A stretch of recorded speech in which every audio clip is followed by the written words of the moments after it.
The stage burned with golden light, confetti raining down like a storm of tiny stars. Layla stood at the center, her chest heaving, her face bathed in the heat of applause, every eye in the theater fixed on her, every lens catching the tremble in her lips as her name echoed again and again. "Layla Hassan," the host shouted, voice booming. "The champion of Bahrain's rising voice." She clutched the microphone, but words wouldn't come. Her heart raced too fast, her throat too tight. She bowed her head as cheers roared, drowning out her silence. For years she had sung in dim cafes, whispering her dreams only to herself. Tonight it had all erupted into a spectacle that felt too bright, too sharp, as though the light itself wanted to blind her. The host slipped an arm around her shoulders, grinning for the cameras. "And the prize, beyond fame, beyond fortune, is the honor of a weekend under the mentorship of one of Bahrain's most esteemed men, Judge Khalid Al-Fahad." The crowd cheered again, though some clapped more cautiously now. The camera panned to a tall man in the front row, his suit pressed to perfection, his gaze unreadable. He smiled as he rose, hands clapping with slow, deliberate rhythm. Layla's stomach twisted. A judge, not a producer, not a record label, not even a scholarship. A judge. His name alone carried weight, whispered often with reverence and a touch of fear. She forced her lips into a smile, bowing lightly toward him. His eyes never left her, even as flashes exploded across the hall. Backstage, the air smelled of sweat, perfume, and metallic wires. Layla pressed against the mirror, trying to steady her breath. Her friend Noor rushed in, squealing, throwing arms around her. "You did it, Layla. You did it. Can you believe it?" Layla tried to laugh, but her voice cracked. "It feels unreal." Noor pulled back, searching her face. "Then why do you look like you're about to faint?" Layla shook her head. "I'm just tired. That's all." The door opened. A man in a black suit stepped in. His voice was crisp, efficient. "Miss Hassan, the judge is ready to receive you. The car is waiting." Noor frowned. "So soon? She hasn't even—" The man cut her off with a glance sharp enough to silence. "Now." Layla's hands trembled as she gathered her small purse. She hugged Noor tightly. "I'll call you," she whispered. "You'd better," Noor said, her smile forced, her eyes uneasy. The hallway stretched long, every step echoing. At the exit, Khalid waited, hands folded neatly in front of him. He inclined his head, his smile polite, his voice low. "Congratulations, Miss Hassan. Your voice is a gift. You must be very proud." "Thank you," she murmured, unable to hold his gaze for long. Outside, a black car gleamed under the streetlights. The driver opened the door. Khalid gestured with an open hand. "Please." She slid inside, the leather cool against her arms. Khalid entered after, the door shutting with a muted thud that sealed the night away. The city lights blurred past as the car moved, silence stretching too thick. Finally, he spoke. "Talent such as yours deserves guidance. The stage gives you applause, but applause fades. Influence, however, endures. This weekend will show you things you have never imagined." Layla nodded faintly, her smile painted on, her pulse thrumming. She stared out the window, past neon lights and crowded streets, toward the unknown darkness. The car turned, leaving the bright avenues behind. The roads narrowed, quieter, lonelier. Her victory dress shimmered faintly in the dim light, a glittering reminder of what she had won, and what she might have lost. The villa gates loomed ahead, tall and unyielding. The gates swung open with a groan, revealing a long driveway lined with palms. Their leaves whispered in the night breeze, but to Layla it sounded like warning. The car rolled to a stop before a sprawling villa of pale stone, its windows glowing faintly. Silence wrapped around the place like a cloak. Khalid stepped out first, unhurried. A servant in white hurried to the car, opening her door. Layla forced her body to move, her heels clicking against the polished stones. The air smelled faintly of jasmine, sweet but suffocating. Inside, the villa radiated wealth. Chandeliers dripped with crystal, marble floors shone without flaw, and the walls were hung with paintings of solemn men. Layla's reflection flickered in the polished surfaces, small, glittering, fragile. A woman emerged from a side corridor, her head bowed. She looked older, her eyes shadowed, her hands folded neatly. "Welcome, miss," she said softly. Her accent hinted at faraway lands. Khalid nodded at her. "Prepare the guest room." His tone was not a request. The woman dipped her head again and moved away silently. Khalid gestured toward the velvet sofa. "Sit. You must be tired." Layla obeyed, perching carefully on the edge. Her phone weighed heavy in her purse, her thoughts heavier still. He poured himself tea, the fragrance filling the space. "You are young," he said, settling across from her. "But youth fades quickly. You must learn how to use it before the world uses you." She swallowed. "I thought the prize would be something for my music." He smiled faintly. "Music is fleeting. Respect, power, that is what endures. And I can show you how the world truly works." His words slithered into the silence, heavy with implication. Layla nodded politely, though her stomach twisted. From the corner, the housemaid reappeared with folded linens. She glanced at Layla briefly, almost apologetically, before disappearing again. That fleeting look carried something Layla couldn't name. Pity, perhaps, or warning. Khalid's gaze lingered on her too long, as if studying how fear settled in her eyes. "Rest now," he said finally. "Tomorrow we will begin." The servant led her upstairs to a room dressed in luxury. Silk sheets, carved furniture, a balcony overlooking the dark garden. The door shut softly behind her. Layla sank onto the bed, gripping her phone.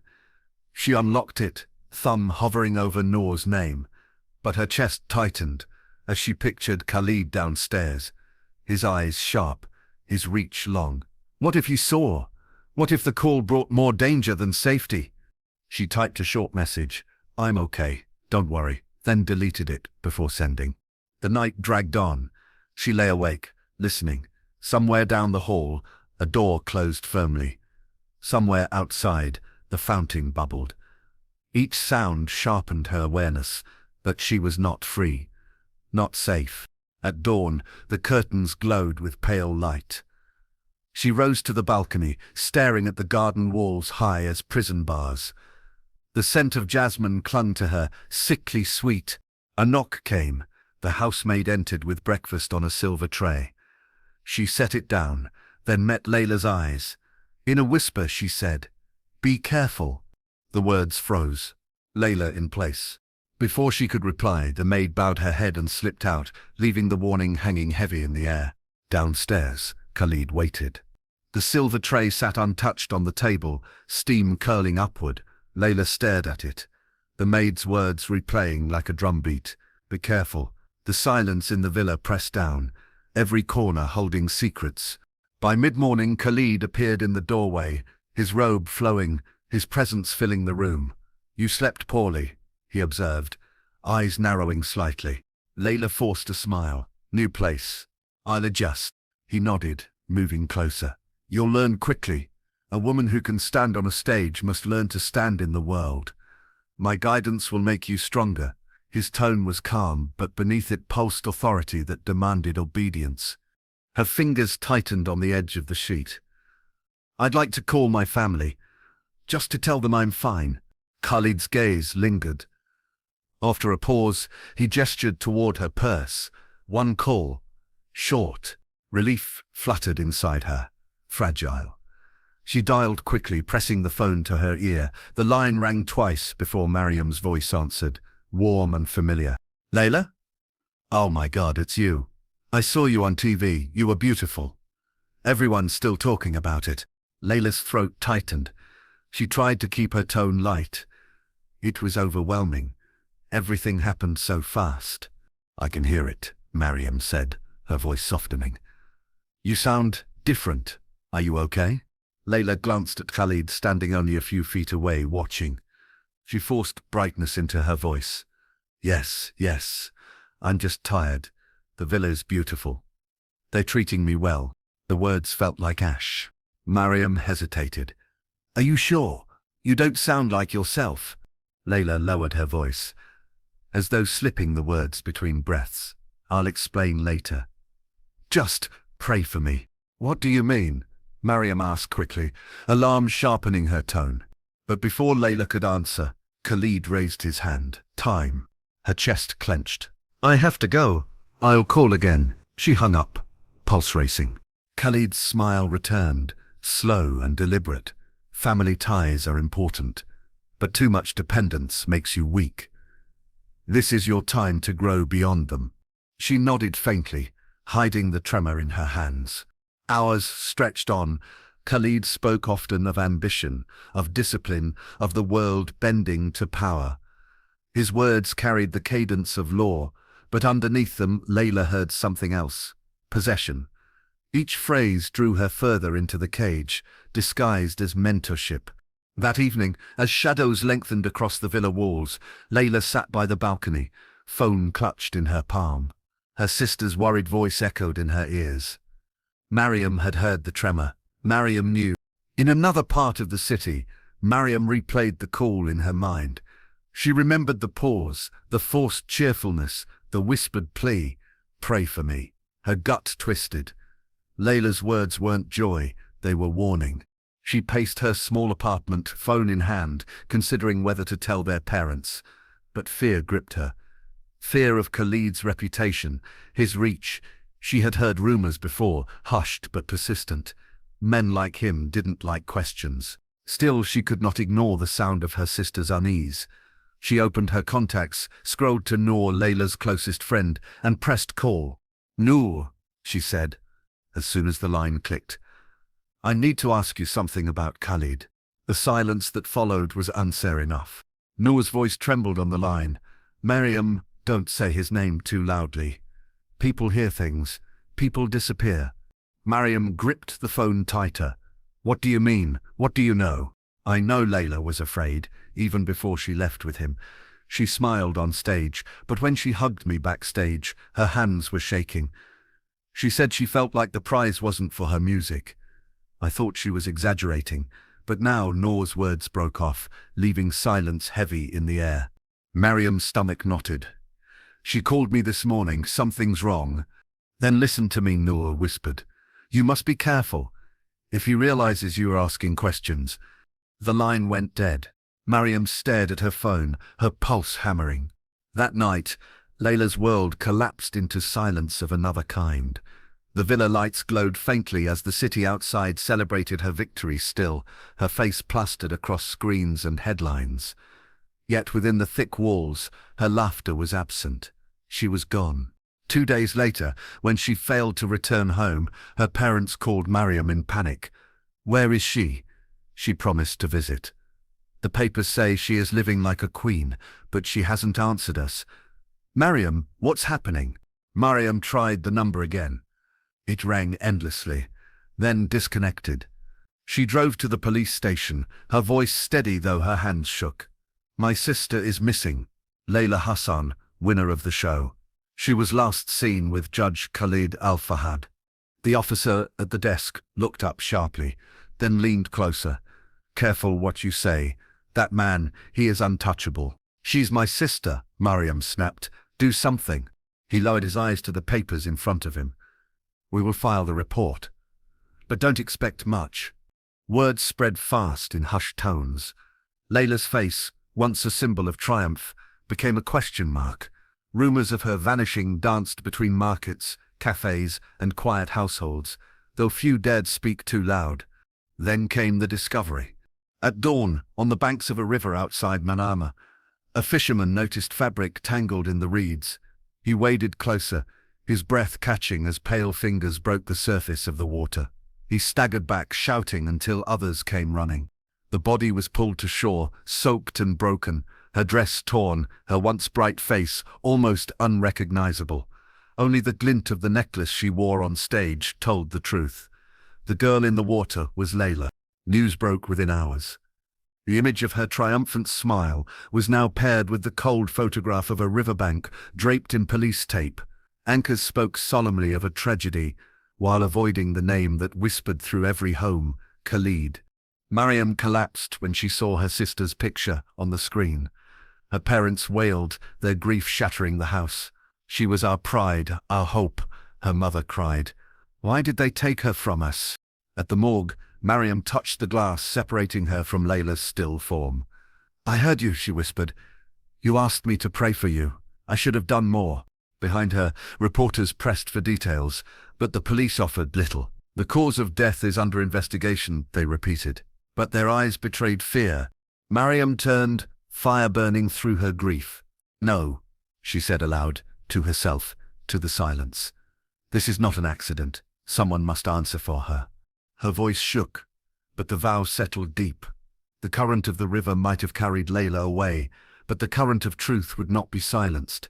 And Khalid, smiling calmly at cameras, was already preparing his alibi. The funeral drew hundreds. Cameras lined the street, capturing weeping mourners and a coffin draped in white lilies. Layla's songs played softly from loudspeakers, her voice trembling through the air like a ghost refusing silence. Mariam stood at the front, her hand on the coffin, her eyes burning. In the back, Khalid appeared. His suit was immaculate, his expression somber. He clasped Layla's father's hand, murmuring condolences. Photographers snapped quickly, eager for the image of a respected judge, comforting a grieving family. Mariam's jaw tightened. When Khalid approached her, she felt the weight of his shadow. I am deeply sorry, he said, his tone smooth. She was a bright star. The world is darker without her. Her voice shook with restrained fury. You were the last person with her. What did you do? The crowd stiffened. Cameras clicked faster. Khalid only smiled faintly, lowering his gaze. Grief makes us speak harshly. I understand. He walked away before she could say more. That evening, news outlets praised Khalid's dignity. One headline read, Judge Khalid Al-Fahad mourns fallen star. No mention of suspicion, no questions asked. Mariam slammed the newspaper onto the table. Noor, sitting across from her, whispered, He's controlling the story. Everyone's too afraid to name him. Mariam leaned forward, voice steady. Then I'll name him. The next day she appeared outside the courthouse, holding a photo of Layla on the night she won. Reporters swarmed. My sister didn't drown by accident, Mariam declared. She was taken. She was silenced. And the man responsible hides behind his robe. Gasps rippled through the crowd. Microphones pushed closer. Are you accusing Judge Khalid? One shouted. Yes, Mariam said clearly. I am. Her words spread like wildfire. Social media filled with clips of her trembling but defiant face. Some praised her bravery. Others warned she had signed her own death warrant. Inside his office, Khalid watched the footage. His calm expression barely shifted. She is emotional, he told his aides. She will burn herself out. Make sure the papers discredit her quietly. But cracks had begun to form. A journalist named Ahmed reached out to Mariam late that night. You don't know me, he said over the phone. But I've heard stories about Khalid for years. Women who vanished, cases that never made it to court. If you want the truth, I can help. Mariam's heart raced. Why haven't you spoken before? Because speaking gets people killed. But your sister deserves better. He promised to meet her the next day. At dawn, Mariam stood outside a small cafe, nerves jangling. Ahmed arrived, his shoulders hunched, eyes scanning the street. He slid a folder across the table. Inside were faded photographs, names, fragments of reports, all women, all silenced. They were like Layla, Ahmed said, talented, ambitious, and then gone, always tied to Khalid somehow. Mariam's breath caught. Then we can expose him. Ahmed shook his head. Not yet. You need more than whispers. You need proof that even his power can't erase. Her grip tightened on the folder. Then we'll find it. The cafe's door chimed as someone entered. Ahmed froze, his voice dropping. Be careful who you trust. He has eyes everywhere. Mariam glanced over her shoulder. A man in a dark suit lingered by the counter, his gaze briefly catching hers before sliding away. For the first time, Mariam felt the true depth of the war she was stepping into. Her sister's death had torn a veil, and behind it lay something larger, darker, and more dangerous than she had ever imagined. and Khalid's mask, polished for the world, was beginning to slip. Mariam barely slept. The folder from Ahmed lay on her table, its contents spilling like open wounds. Faces of women stared back at her, smiling in life, vanished in silence. Layla's photo rested on top, her joy frozen in time. At dawn, Mariam stood at the riverbank where her sister had been found. The water moved gently, hiding its secrets beneath the ripples. "I will not let them bury you in lies," she whispered. Her phone buzzed. Ahmed's voice was taut. "The documents prove patterns, but not enough to indict him. We need someone from inside." "Inside the villa?" she asked. "Yes, a witness who saw." Mariam thought of the housemaid, the woman who had warned Layla. Her pulse quickened. "Find her." Hours later, Ahmed arranged a meeting in a cramped apartment on the city's edge. The maid sat trembling, her hands wringing her scarf. Her eyes brimmed with fear. "I shouldn't be here," she whispered. "He'll know." Mariam leaned forward, her voice steady but pleading. "Please, my sister trusted you. You told her to be careful. You saw something." Tears slipped down the maid's cheeks. "I saw him with her that night." She begged to leave. He locked the door. When I passed by later, there was shouting, then silence. In the morning, she was gone. Mariam's chest clenched. "Will you testify?" The woman shook her head violently. "He'll destroy me." Ahmed spoke firmly. "If you don't, he will keep doing this." The maid looked at Mariam, then at Layla's photograph on the table. After a long pause, she whispered, "I'll speak, but protect me." Word of her statement spread quickly through careful channels. Pressure built, whispers turning into open questions. International reporters picked up the story, headlines demanding accountability. Cornered, Khalid appeared on television. He sat straight-backed, his voice controlled. "These accusations are fabrications, spread by a grieving sister and opportunistic journalists. My conscience is clear." Mariam watched, fists clenched. His calm delivery swayed many, but cracks showed in his eyes, flickers of something unsettled. 2 nights later, her apartment door rattled. A note slid beneath it. "Stop, or you will end like her." Fear surged through her, but resolve anchored her tighter. She clutched Layla's necklace, the one recovered from the river, as though it were armor. "You can't scare me," she whispered. The next morning, Mariam stood outside the courthouse again. This time she wasn't alone. Journalists, activists, and grieving families gathered, holding photos of their own missing daughters and sisters. The air hummed with a demand that could no longer be silenced. Inside, Khalid faced questioning. For the first time, his answers faltered. The maid's testimony cracked his facade, and Ahmed's documents stripped away his veneer of honor. Every denial sounded thinner, every pause longer.